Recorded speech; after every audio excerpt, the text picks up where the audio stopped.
Greetings everyone, in today's video I will show you how you can cancel any order on your Shopee website on Google Chrome. Before you get started, please subscribe our YouTube channel.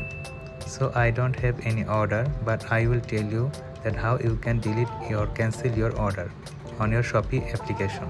So the first process is just open your Shopee on your mobile application or on your Google Chrome. So now you can see this is my Shopee account here. You just have to go on your account option called cart. So you are seeing that this is your shopping cart.